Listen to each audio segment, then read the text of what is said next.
Bonjour, aujourd'hui je vais vous présenter une nouvelle méthode pour étudier les variations d'une suite UN. Alors si la suite UN est définie de façon explicite, c'est-à-dire lorsque UN est défini en fonction de n, c'est-à-dire son rang, eh bien il suffit simplement d'étudier les variations de la fonction f sur l'intervalle 0 plus l'infini, et ce seront les mêmes variations que la suite UN. Alors tout de suite un exemple pour mettre en application cette méthode. Alors on propose d'étudier les variations de la suite définies de façon explicite par UN égale n au cube moins 3n. Alors, avant de se lancer dans le calcul, je vous propose de conjecturer à l'aide de la calculatrice les variations de cette suite UN. Pour cela, c'est très simple. Donc, je rappelle qu'est-ce que vous devez faire. Vous devez d'abord appuyer sur la touche mode et sélectionner suite sur la 7e ligne. Ensuite, vous quittez avec second mode, puis vous appuyez sur la touche FX. Qu'est-ce qui apparaît à l'écran alors? Eh bien, l'écran suivant, attention. Ici, la suite est définie de façon explicite. On prend soin de sélectionner dans le type suite n. Ensuite, n minimum c'est le 0, c'est le premier rang, un c'est n au cube moins 3n, et à chaque fois, pensez bien à valider par entrée. Ensuite, nous allons faire second graph pour pouvoir faire apparaître le tableur, le voici. Donc vous avez la colonne des n, les rangs, la colonne des un, qu'est-ce qu'on constate? On constate qu'à partir du rang 1, la suite est croissante. Les termes de la suite sont rangés dans l'ordre croissant. Alors si maintenant on s'amuse avec le graphique, on voit que ici l'image de 0 c'est 0, l'image de 1 c'est moins 2, et puis après, eh bien, les termes de la suite vont monter. Donc la suite est croissante, toujours pareil, à partir du rang 1.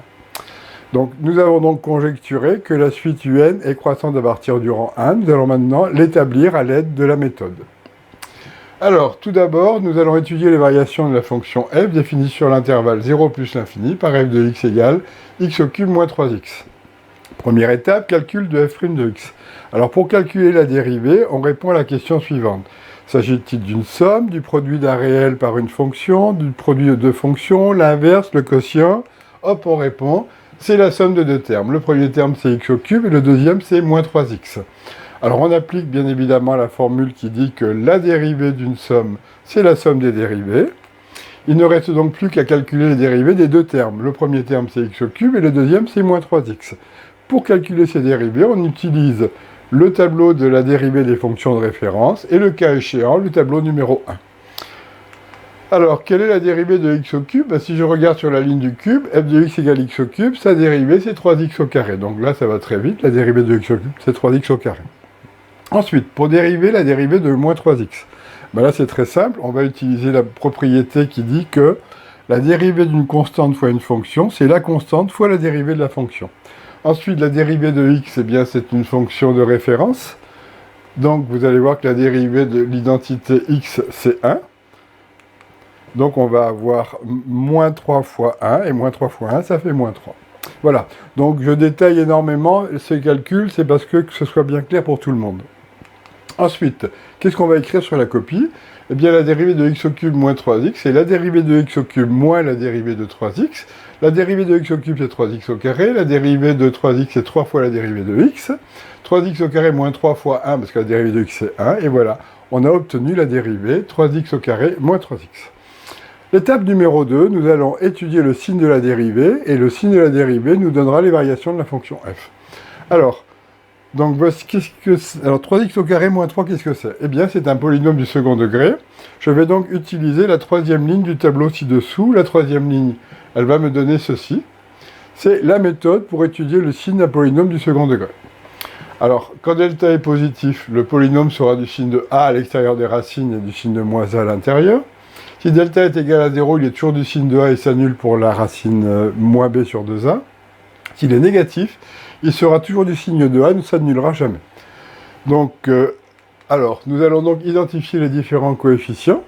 Alors, on a a égale 3, b égale 0, c égale moins 3. Et ensuite, on va calculer delta en remplaçant a, b, c par 3, 0 et moins 3. Alors, delta, ça va me donner 0 carré moins 4 fois 3 fois moins 3. 0 et 36, ça fait 36. Comme delta est positif, eh bien, nous allons déterminer les deux racines du polynôme x1 et x2. Et on utilisera la propriété qui dit que le trinôme est du signe de a à l'extérieur des racines et du signe de moins a à l'intérieur. Alors, pour calculer x1 tout d'abord, on va remplacer a, b et delta par 3, 0 et 36. Alors, bon, je le remplace. je calcule et j'obtiens x1 égale moins 1. Ensuite, pour calculer x2, on remplace a, b et delta par 3, 0 et 36. Dans quelle formule? Dans celle-ci, moins b plus racine de delta sur 2a. Je remplace, j'obtiens x2 égale 1. Donc nous allons avoir que le trinôme sera du signe de a à l'extérieur de moins 1 et 1, et sera du signe de moins 1 à l'intérieur. Alors attention, le tableau de signes du polynôme ne m'intéresse que sur l'intervalle 0 plus l'infini, puisque ma fonction f, je l'étudie que sur 0 plus l'infini. Alors a est égal à 1, ça veut dire que le signe de a est positif, donc qu'est-ce qui se passe? Eh bien ici je suis à l'extérieur des racines, donc c'est du signe de a, donc c'est positif. En revanche, ici, je suis à l'intérieur des racines, c'est du signe de moins a, donc c'est négatif. Et donc, nous avons déterminé le signe de 3x au carré moins 3, c'est-à-dire le signe de la dérivée. L'étape numéro 3, nous allons en déduire les variations de la suite un. Alors, f' de x est positif sur l'intervalle 1 plus l'infini. Ça veut dire que la fonction f est croissante sur l'intervalle 1 plus l'infini. Si la fonction f est croissante sur l'intervalle 1 plus l'infini, la fonction un sera donc croissante à partir du rang 1. Et voilà. Ça correspond bien à ce qu'on avait conjecturé précédemment en utilisant la calculatrice. Donc c'est bon, on peut passer à la question suivante. Au revoir.